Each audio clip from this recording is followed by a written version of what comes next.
இப்ப நான் அந்த போட்டோல காமிக்கிறது என்னன்னு உங்களுக்கு பார்த்த உடனே தெரிஞ்சிருக்கும். இது ஒரு பீரங்கி. தெரியாதவங்களுக்கு சொல்லிக்கிறேன். இது தாங்க பீரங்கி. உங்கள நிறைய பேர் கேட்கலாம், பீரங்கி தானப்பா இதெல்லாம் ஒரு விஷயமா? இப்பெல்லாம் நம்ம கிட்ட பெரிய பெரிய டாப் லெவல்ல இருக்கிற கன்ஸ் இருக்கு, மிசைல்ஸ் இருக்கு, டேங்க்ஸ் இருக்கு.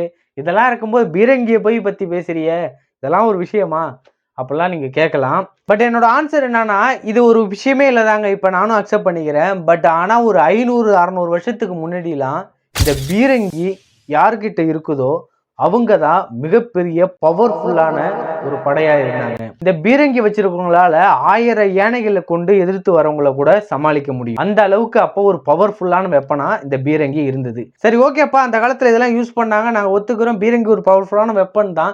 இதெல்லாம் எதுக்கு எங்ககிட்ட தேவையில்லாம சொல்லிட்டு இருக்க அப்படின்னு நீங்க உங்கள நிறைய பேர் கேட்கலாம். என்னன்னா, நம்ம இப்ப இந்த வீடியோல என்ன பார்க்க போறோம்னா, இந்த பீரங்கி எப்படி ஒர்க் ஆகுதுங்கிறது தான் பார்க்க போறோம். அதாவது பல நூற்றாண்டுகளுக்கு முன்பு கண்டுபிடிக்கப்பட்ட இந்த பீரங்கி எப்படி ஒர்க் ஆகுதுங்கிறத ஸ்டெப் பை ஸ்டெப்பா பார்த்துட்டு, அந்த காலத்துல ஒரு சயின்ஸ் ரீதியான ஒரு மிஷினை கண்டுபிடிச்சிருக்காங்கன்னா அதுக்கு பின்னாடி இருக்கிற சயின்ஸ் என்னங்கிறதையும் டீட்டெயில்டா இந்த வீடியோல பார்க்க போறோம். பீரங்கி எப்படி ஒர்க் ஆகுதுங்கிறத தெரிஞ்சுக்க நீங்க இன்ட்ரெஸ்டிங்கா இருந்தீங்கன்னா இந்த வீடியோவை ஸ்கிப் பண்ணாம ஃபுல்லா பாருங்க. சரி, இந்த பீரங்கியோட வேலை என்னவா இருந்ததுன்னு பார்க்கும்போது, அந்த காலத்துலலாம் போர்கள் நடக்கும் போது ஒரு எதுக்கு ஒரு பல 100 பேர் கத்தியை தூக்கிட்டு உடையாவாங்க. அதேமாதிரி நம்மளும் கத்தியை தூக்கிட்டு உடையாறணும். அங்கேருந்து உடையாறாங்கன்னா எதுவும் டிரான்ஸ்போர்ட் பெருசாக இருக்காது. ஏரோப்ளேன் மாதிரி ஏர்கிராஃப்ட் மாரி எதுவும் கிடையாதுங்கிறதுனால கத்தியை தூக்கிட்டு அங்கேருந்து உடையாருவாங்க. நம்மளும் இங்கேருந்து ஓடுற மாரி இருக்கும். ஸோ அவங்க உடையாறவங்கள லாங் டிஸ்டன்ஸ்லேருந்து இங்கேருந்தே அவங்கள அட்டாக் பண்ணுறதுக்காக ஒரு பவர்ஃபுல்லான மிஷினை கண்டுபிடிக்கணும்னு சொல்லி கண்டுபிடிக்கப்பட்டது தான் இந்த பீரங்கி. இந்த பீரங்கியோட சிம்பிளான மெக்கானிசத்தை பார்க்கும்போது ஒன்றுமே இல்லைங்க. இரும்பு குண்டு இருக்குல்ல, இங்கிலீஷில் அதை கேனான் பால்னு சொல்லுவாங்க, இல்லைன்னா ப்ரொஜெக்டைல்னு சொல்லுவாங்க. அந்த இரும்பு குண்டை இந்த இரும்பு பேரல் அதை பீரங்கி உள்ளார போட்டுட்டு, அதுக்கு முன்னாடி வெடிமருந்து அது உள்ளே போட்டுட்டு மேலே இருக்கிற திரியை பற்ற வச்சா அந்த இது வெடித்து அந்த குண்டு போய் அவங்க எதிரில் வரவங்களை போய் அட்டாக் பண்ணும். இதோட சிம்பிளான மெக்கானிசம் சிம்பிளாக உங்களுக்கு சொல்கிறேன். சரி ஓகே, இந்த பீரங்கி எப்படி ஒர்க் ஆகுதுங்கிறத ஸ்டெப் பை ஸ்டெப்பாக பார்க்கும். அதாவது இது ஒரு 3 ஸ்டெப் ப்ராசஸ்ங்க, ஒன்றும் இல்லை. ஃபஸ்ட்டு இக்னிஷன், அடுத்தது எக்ஸ்ப்ளோஷன், அடுத்து ப்ரொபல்ஷன். என்னப்பா இஷன் சொல்லிட்டு எதோ புரியாத மாதிரியே பேசுகிற அப்படின்னு நினைக்காதீங்க. ஒன்றுமே இல்லைங்க. இக்னிஷனுங்கிறது பற்ற வைக்கிறது, எக்ஸ்ப்ளோஷனுங்கிறது வெடிக்கிறது, ப்ரொபல்ஷனுங்கிறது அது ஒரு விசை, அதாவது ஒரு உந்தி தள்ளுற விசை. இதுதான் மேட்ரு. இந்த 3 தான் இந்த பீரங்கியில் நடக்குது. இதை நம்ம ஸ்டெப் பை ஸ்டெப்பாக நான் கொஞ்சம் நேரத்தில் உங்களுக்கு சொல்கிறேன்.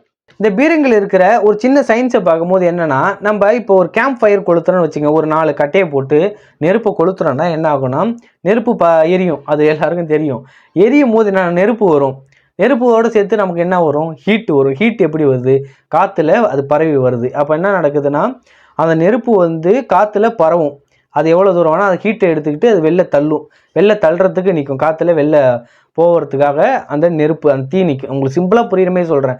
ஏன்னா ரொம்ப நம்ம சயின்ஸ் ரீதியாக அதில் மாலிகல்ஸ் இருக்கும், அந்த மாலிகல்ஸ் புஷ் பண்ணும், அந்த அளவுக்குலாம் நம்ம பேச வேணாம். சிம்பிளாக சொல்கிறோம், அந்த நெருப்பு எரியுதுன்னா அது காற்றுல பரவ நிற்கும், தள்ளுறதுக்கு புஷ் பண்ண நிற்கும். ஓகேவா?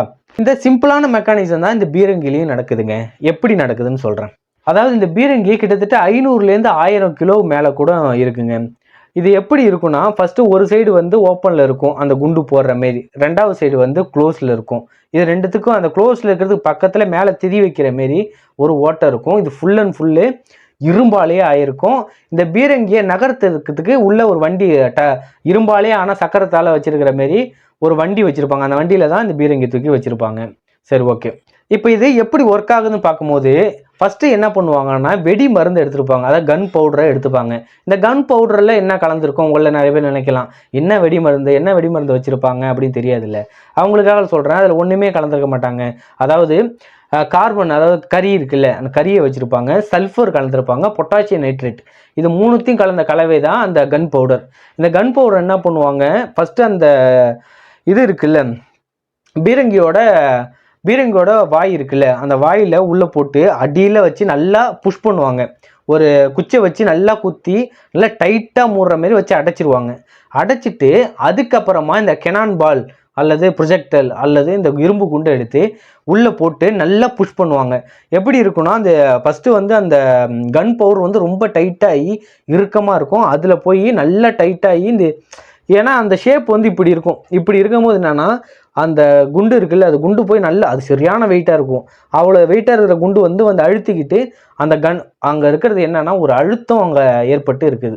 சரி, இது வரைக்கும் புரிஞ்சிருக்கும் உங்களுக்கு. இதுக்கப்புறம் நம்ம என்ன பார்க்கலாம்னா, அதுக்கு மேலே ஒரு திரியை வைப்பாங்க. அதாவது அந்த கன் பவுடரை தொடுற மாதிரி மேலே ஓட்டையிலேருந்து கீழே திரி வரும். அதை திரியை வச்சுட்டு இப்போ அந்த திரியை கொளுத்தி விடுவாங்க. இப்போ இந்த திரியை கொளுத்தின பிறகு அந்த நெருப்பு கொஞ்சம் கொஞ்சமாக உள்ளே வந்து இந்த கன் பவுடரை ஃபயர் பண்ண வைக்கும். ஃபயர் பண்ணால் சாதாரண ஃபயர் ஆகாது, ஒரு மிகப்பெரிய கேஸை கிரியேட் பண்ணும். இந்த கேஸ் என்ன ஆகும்னா அதுக்கு போக இடம் இருக்காது, வெளில அது தள்ள புஷ் பண்ண நினைக்கல, தள்ள இடம் இருக்காது. ஏன்னா இந்த இரும்பு குண்டு அவ்வளோ டைட்டாக மூடி இருக்கும். முடிஞ்ச வரைக்கும் அது காற்று அந்த கேஸ் நல்லா டைட்டாக ஆகி அதால் முடியாத போது அந்த கேஸ் என்ன பண்ணும், அந்த இரும்பு குண்டே ஃபோர்ஸாக தள்ளும். அதாவது ப்ரெஷர் குக்கர் மாதிரி தான். இப்போ குக்கர்லேருந்து மேலே புஷ் பண்ணி சவுண்டு வருதுல, அதே ஃபார்மெட்டு தான். அது எந்த அளவுக்கு தள்ளும்னா கிட்டத்தட்ட 200-300 மீட்டருக்கு அந்தாண்ட இருக்கிற டார்கெட்டை அட்டாக் பண்ணுற மாரி அந்த குண்டு ஊழுற மாரி போய் அதுக்கும் மேலேயும் போகக்கூடும். நான் சிம்பிளாக சின்னதை வச்சு சொல்கிறேன். அந்த அளவுக்கு ஃபோர்ஸாக அந்த கேஸ் தள்ளுறதுனால அந்த இரும்பு குண்டு ஓடி அங்கே விழுந்து எதிரிகளை அட்டாக் பண்ணுறது. இப்படி தான் அந்த பீரங்கி ஒர்க் ஆகுது. இது எந்த அளவுக்கு ஃபோர்ஸாக அந்த குண்டை வெடிக்க வைக்கிறதுனா, இந்த 500-1000 கிலோவுக்கு மேலே இருக்கிற அந்த பீரங்கியை ஒரு 3 ஸ்டெப்பு பின்னாடி நவரும். அந்த அளவுக்கு ஃபோர்ஸாக அந்த குண்டை வெடிக்க வைக்கும். அது ஏன் நகருதுன்னு கேட்டிங்கன்னா சிம்பிளாக சொல்லலாம், நியூட்டனோட தேடல ஒவ்வொரு விசைக்கும் சமமான ஒரு எதிர் விசை ஏற்படுங்கிறது தான். அது எந்த அளவுக்கு ஒரு ஆக்ஷனை கொடுக்குதோ அந்த அளவுக்கு ஒரு ரியாக்ஷன் ஏற்படும். இது முன்னாடி ஒரு ஆக்ஷனை கொடுக்குதா, அந்த அளவுக்கு பின்னாடி ஒரு ரியாக்ஷனை கொடுக்குது. சரி, ஓகே. இப்போ பீரங்கி எப்படி ஒர்க் ஆகுதுங்கிறத ஓரளவுக்கு டீட்டெயிலாக புரிஞ்சுட்டு நினைக்கிறேன். இது சிம்பிளான விஷயம் தான். அவங்களுக்கு ரொம்ப போட்டு குழப்பிட்டேன்னா நினைக்காதீங்க. ஒரு சிம்பிளான விஷயம். உள்ள ஒரு கன் பவுடரை வச்சுருக்காங்க, பற்ற வச்ச உடனே அந்த ஃபோர்ஸு அந்த இரும்பு குண்டு அவ்வளோ வெயிட்டாக இருக்கிறதுனால அந்த பற்ற வைக்கிறது வெடிக்கும் போது வர கேஸால் இதை ஃபுல்லாக தள்ளுது. தள்ளின உடனே அதை போய் விழுது. இதுதான் சிம்பிளான மெக்கானிசம். ஆனால் இந்த மெக்கானிசம் இப்போ இருக்கிற நம்மக்கிட்ட இருக்கிற டேங்க்ஸு அந்த ஆல்டர்னேட்டிவ் சிஸ்டம்லாம் சொல்கிறாங்களே அதிலலாம் இப்போவுமே யூஸ் பண்ணிக்கிட்டு தான் இருக்காங்க. அதுதான் வந்து இந்த பீரங்கியை வாழ வைக்கிற ஒரு விஷயமா இருக்குது. ஏன்னா அந்த காலத்தில் ஏகப்பட்ட மிஷின்ஸு அந்த சில விஷயம்லாம் தயாரிச்சிருக்கலாம். ஆனால் அந்த பீரங்கி மட்டும் ஒரு தனித்துவமாக இருக்குது. ஏன்னா நீங்கள் நிறைய மியூசியத்தெல்லாம் கூட போய் பார்த்தீங்கன்னா அந்த பீரங்கியை முன்னாடி வச்சுருப்பாங்க. நிறைய பேர் பார்த்துருக்கலாம்னு நினைக்கிறேன். ஏன்னா அது ஒரு ஸ்பெஷலான விஷயமா அந்த காலத்தில் அது ஒரு கண்டுபிடிச்சிருக்காங்கன்னா அது ஒரு பவர்ஃபுல்லான மிஷினை கண்டுபிடிச்சிருக்காங்கன்னா சாதாரண விஷயம் கிடையாது. இல்லை, அந்த மெக்கானிசத்தை இப்போ வரைக்கும் நம்ம யூஸ் பண்ணுறோன்னா அதுவும் ஒரு சாதாரண விஷயமா இருக்காது. இல்லை, சரி, இந்த பீரங்கி எந்த அளவுக்கு யூஸ் ஆகிருக்குங்கிறத ஒரு பல 100 வருஷத்துக்கு பின்னாடி போய் பார்ப்போம். கரெக்டாக சொல்லணும்னா ஒரு 1526 போய் பார்த்தோம்னா அங்கே முதலாம் பானிபட் போர் நடந்துக்கிட்டு இருக்கும். இந்த முதலாம் பானிபட் போரில் பீரங்கி ஒரு மேஜர் ரோலை ப்ளே பண்ணியிருக்குன்னு தாங்க சொல்லணும். ஏன்னா முகலாய பேரரசர் பாபர் எதிரிகளோட போர் யானைகளை அந்த யானை படைகளை செதறி அடிக்க ஓட வச்சது இந்த பீரங்கியால் தாங்க. இந்த பீரங்கி யூஸ் பண்ணி தான் எதிரி படைகள்லாம் அடித்து நொறுக்குனாரு பாபர். இது எதிரிகளை அழிக்கிற விஷயமா இருக்கிற ஒரு சைடு இருந்தாலும் எதிரிகளை சைக்காலஜிக்கலாக பயமுறுத்துகிற ஒரு விஷயமாகவும் அந்த காலத்தில் இருந்ததா சொல்கிறாங்க. அதாவது ஒரு ஆரம்ப கால சைக்காலஜிக்கல் வாரா இந்த பீரங்கி இருந்ததா சொல்கிறாங்க.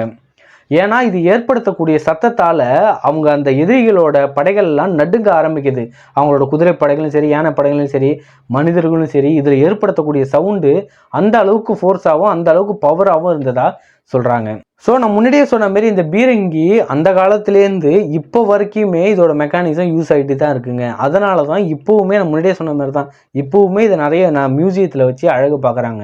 ஏன்னா இது ஒரு ஹிஸ்டாரிக்கல் கண்டுபிடிப்புங்க. அதனால தான் இப்போ வரைக்கும் நம்ம இந்த பீரங்கியை பற்றி பேசிக்கிட்டு இருக்கோம். சரி, ஓகேங்க. நான் ரொம்ப போட்டு குழப்பிருப்பேன்னு நினைக்கிறீங்க. ஒரு சிம்பிளான மெக்கானிசம் தான். திரும்பவும் சொல்கிறேன், பீரங்கிங்கிறது ஒரு சின்ன ஒரு ஃபோர்ஸை கிரியேட் பண்ணி அந்த குண்டை தள்ளுறதுக்காக கண்டுபிடிச்ச விஷயம்.